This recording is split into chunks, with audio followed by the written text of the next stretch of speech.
세상의 진실을 이야기하는 광화문 뉴스입니다. 오늘 국정감사에서 민주당과 한 편을 먹은 국정원의 실상이 낱낱이 파헤쳐졌습니다. 그동안 민주당 박선원에게 국정원에서는 이상할인만큼 지속적으로 제보라는 형태를 이용해서 온갖 비밀 정보가 제공이 되고 있었던 상황입니다. 그 당사자가 누구였는지 너무나 궁금했는데 어떤 인물이 민주당 입맛에 맞는 제보를 저렇게 척척하는지 오늘 국정감사를 통해서 드러난 것으로 보이는데요. 언론에서는 이런 부분을 쏙 빼고 전혀 다루지 않고 있어서 이걸 소개할까 합니다. 국정원과 박선원의 주장이 어떻게 박살나는지 끝까지 함께 같이 알아보시죠. 여러분의 구독과 좋아요는 많은 시민들에게 진실을 전파하는 힘을 가지고 있습니다.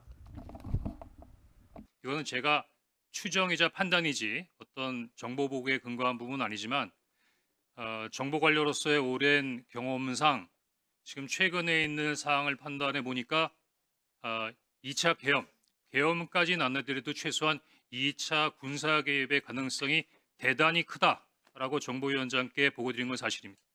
왜 근거가 뭔지, 왜 그렇게 생각해요? 주관적이라고 말씀하실 수 있겠지만 첫 번째는 대통령의 의지십니다. 제가 그 비상계엄 이후에 여러 가지 부분에 있어서의 움직임을 볼 때 대통령께서는 비상계엄이 잘못됐다 또는 대통령 국민에게 사과해야 될 부분이다 또 의지를 꺾지 않고 계시다는 부분들이 여러 가지 부분으로 느낄 수 있었습니다. 두 번째는 그 다음 날 김영현 국방장관을 경질합니다. 아마 경질할 수 있는 상황이라고 생각되는데 제가 깜짝 놀란 것은 김영현 장관이 경질된 다음에 그 다음 신임 국방부 장관을 추가 임명하기 위해서 노미네이션 하는데 제가 그때 제 판단으로는 김영현 장관이 뒤로 물러났지만 영향력이 사라진 것은 아니구나. 왜? 김영현 장관의 추천에 의해서 그 후임 국방장관이 추천됐다고 생각하기 때문입니다. 또 하나는 저는 경질했지 않습니까? 안 하겠다 그랬더니. 그런데 당시 방첩, 특전, 수방 관련된 부분 모든 당시 계엄국의 순회는 멀쩡했습니다. 대통령의 의지를 가지고 있고 장관도 김영현 장관의 영향력 안에 있는 사람인데 계엄 관련된 부분의 군 지휘관들이 모두 다 건재하다고 하면 언제든지 다시 모빌라이즈 할 수 있다고 생각했습니다. 더구나 제가 굉장히 위험하다고 생각했던 부분은 여기 사령관님들도 계시지만 처음에 국회에 진입할 때는 누구의 지시에 의해서 그랬다라고 할 수 있지만 그 상황이 발생하면서 내가 내란죄로 소추당할 수 있는가 하는 부분에 있어서의 위기와 불안감을 느끼고 있는 상황에서 3명의 사령관은 상황에 따라서는 첫 번째와는 달리 훨씬 더 강하게 군사적 개입에 개입할 수 있겠다라는 생각을 했습니다. 또 하나는 제가 나름대로 이 부분의 의견을 몇 분한테 내니까 못 봤어? 국회에서 시민들이 미니까 군인들이 밀려나잖아. 그거는 그렇지 않습니다. 제가 군 출신이라서 그러는데 군사의 무력이라고 하는 것은 더구나 군중이라고 하는 것은 상황에 따라서 크게 변합니다. 더구나 첫 번째 국회에 들어가서 그렇게 실패했는데 두 번째 만약에 군사 개입을 한다면 똑같이 국회에 사람들을 몰려와서 할까요? 아마 제가 보기에는 군인들이 거부할 수 없는 상황을 만드는 계엄으로 갈 수밖에 없는 그런 상황을 만들려고 했겠죠. 저는 그렇게 추정했습니다. 네. 제가 지금 깜짝 놀랐어요. 그래도 대국정원에 차장을 역임하신 분이 어떻게 개인의 추정이나 판단에 의해서 제2계엄이 있을 수 있다고 그렇게 이 자리에서 말씀을 하실 수가 있습니까? 개인의 추정이자 판단이지 않습니까? 자, 그러면은 차장님 보세요. 제가 좀 이따가 여기 사령관들한테 하나하나 물어보겠습니다. 진짜 그 내란이 웃어요 지금? 여기 사령관들한테 하나하나 물어보겠습니다. 진짜 그 내란이 웃어요 지금? 아니 지금 웃으셨냐고요? 아닙니다. 의원님 말씀하신 데 주목하고 있습니다. 자, 아까 2차 계엄 가능성을 얘기를 할 때 여기 있는 사령관들이 내란의 혐의를 받을 수 있어서 좀 더 적극적으로 나설 수 있다 이렇게 말씀하셨잖아요. 정의원 의원님, 좀 배경을 말씀드리면 아니 그 조금 이따 시간 드릴 테니까 질문을 받았습니다. 예. 지금 이 자리에서 제가 얘기하는 것이 아니라 12월 6일 정보위원회에서 그렇게 얘기를 했냐라고 말씀하셔서 그 자리는 다소 이렇게 공개적인 자료가 아니라 정보위원장과 양당 간사가 있는 자리니까 제 의견을 얘기한 것입니다. 공개적으로 얘기한 것이 아니고, 예, 제 추정으로 얘기했습니다. 맞습니다. 하지만 공개적으로 얘기했거나 이 부분에 대해서 그렇게 네, 예. 마무리해 주세요. 네, 1분 드리세요. 사람들은 추정이나 판단에 의해서 말씀하실 수 있지만은 그래도 국정원의 차장은 저는 그렇게 개인적인 판단이나 추정에 의해서 말씀하시면 안 된다고 생각합니다. 특히 그래도 국가안보를 위해서 희생한 우리 여기 사령관님들 30여 년 이상 우리 차장님 30여 년 이상 하셨다며요. 국정원에서. 여기도 다 군생활 30여 년 이상 하신 분들이에요. 자, 잠시만요. 들어가시고 시간 잠깐 멈춰주시고 곽정곤 전 특수전 사령관 앞으로 잠깐 나십시오. 예, 전 특수전 사령관입니다. 자, 계엄에 실패했기 때문에 2차 계엄을 조금이라도 생각한 적이 있습니까? 없습니다. 자, 들어가십시오. 다음 이진우 수방사령관.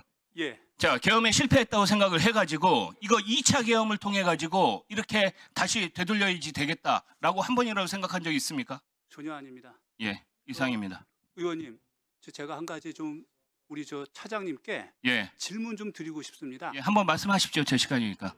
예, 자, 앉으세요. 아니 지금은 왜냐하면 앉으세요. 예, 왜냐하면 저의 이준 사령관 들어가 앉으세요. 직인들끼리 어디서 질문한다는 거요? 예, 경고죠. 왜냐하면 우리 사령관들이 2차 계엄을 한다고 했는데 자, 알겠습니다. 발언 기회 주시면 사람이 다시 시작하겠습니다. 네. 혹시 따라야 되는지도 현장 감각이 그렇게 없어? 본인은 지금 안 하면서요. 사령관님은 본인이 얘기해야지 국민 뜻반에서. 사령관님, 그 증인들끼리는 서로 문답이 안 되기 때문에 아까 그 말씀하시고 싶었던 사항을 그냥 저한테 답변 형식으로 좀 말씀해 주시죠. 네, 저는 다른 뜻은 아니었고 저도 이 정말 중요하고 엄중한 이 국정감사라는 걸 알고 있습니다. 근데 그럼에도 불구하고 저의 어떤 재판에서의 문제뿐만 아니라 다른 분의 영향을 줄 수 있는 질의 같은 경우는 굉장히 삼가하고 제한 답변을 못 드리고 있습니다. 근데 오늘 그 차장님께서 말씀하시는 중에 현역 군 사령관들이 어떤 근거인지 모르지만 재차 계엄을 할 수 있다, 뭐 그런 준비가 되는 사람 같다. 그거는 굉장히 좋지 않은 발언이 아닌가. 또 저분의 직책은 굉장히 그 정보의 어떤 수장으로서 굉장히 근거가 있어야 되는데 그런 부분에 대해서 굉장히 제가 개인만이 아니라 수도방위사 전 장병들의 어떤 명예와 관련돼 있다 생각하고. 좀 조용히 하세요. 말씀하세요. 그래서 제가 만약에 근거가 있으시다면 그 12월 3일 날 그 2시간 동안에 수방사가 무슨 일이 있었는지 아시는가, 또 4일, 5일, 6일 날 사령관이 뭐 했는지 아신다면 정말 무슨 팩트가 있어서 한다고 하지만 그걸 답변 못 하시면 그냥 막연한 추상이 아닌가, 그리고 굉장히 위험한 발언이 아닌가, 그런 생각을 했습니다. 이상입니다. 홍장원 일차장 앞으로 나오시죠. 따른다고 했잖아요. 그러니까 맞는 얘기지.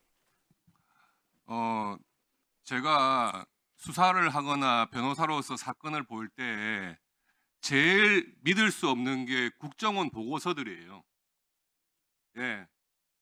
정말 아까 수집, 평가, 건의 이렇게 한다는데 그 재판 과정에서 증거를 하나도 못 씁니다. 그리고 이재명 피고인에 대한 그 이화영 피고인에 대한 재판에서도 법원에서 국정원 보고서 믿을 수 없다 다 배척을 했어요. 지금 말씀 나오시는 거 보니까 최소한 한 가지는 확실한 것 같아요. 국정원장님이나 1차장께서도 12월 3일 전까지는 비상계엄에 대한 어떠한 정보도 인지하지 못하고 있었다. 맞습니까? 그렇습니다. 국정원에서 만약에 실제로 비상계엄 준비를 하고 있는 상황이면 이런 것은 1차장, 2차장, 3차장 중에 누가 챙겨야 됩니까? 다시 한번 말씀해 주십시오. 비상계엄이 실제 상황으로 벌어지고 준비해왔다면 1, 2, 3차장 중에서 누가 그런 정보를 챙겨야 됩니까?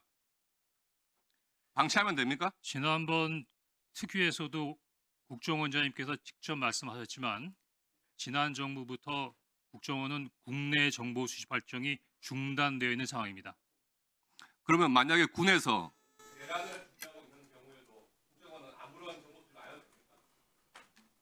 네, 아까 존경하는 김성훈 간사께서 홍장원 차장에 대해 이거 당신 추정 아니냐 자꾸 이렇게 이야기하시는데요. 저도 국정원에서 차관급으로만 4년 가까이 일했습니다. 국정원의 훌륭한 정보관의 평가의 기준은 뭐냐? 수집, 분석, 평가, 판단, 건의 이 5가지 단계를 누가 잘하느냐 하는 거예요. 수집, 분석, 평가, 판단, 건의예요. 그래서 이 사람은 인적 요소를 봐서 윤석열이라는 인적 요소를 보건대 제2의 경험을 할 것 같다라고 판단하는 것은 매우 훈련되고 숙련된 정보관의 고급 판단입니다. 이것에 대해서 나하고 생각이 다르다? 그렇지 않습니다. 제가 계엄령 한다고 했을 때 존경하는 우리 신원식 장관께서 뭐라고 그랬어요? 괴담이다. 사실은 제 미쳤다 수준의 발언을 저한테 하셨었어요. 그럼에도 불구하고 저도 차관급으로 4년 가까이 근무하면서 그리고 홍장원 차장은 평생을 목숨을 걸고 블랙요원부터 안 거친 데 없이 다 훈련하고 트레이닝되고 위에서 평가받아서 인정받은 겁니다.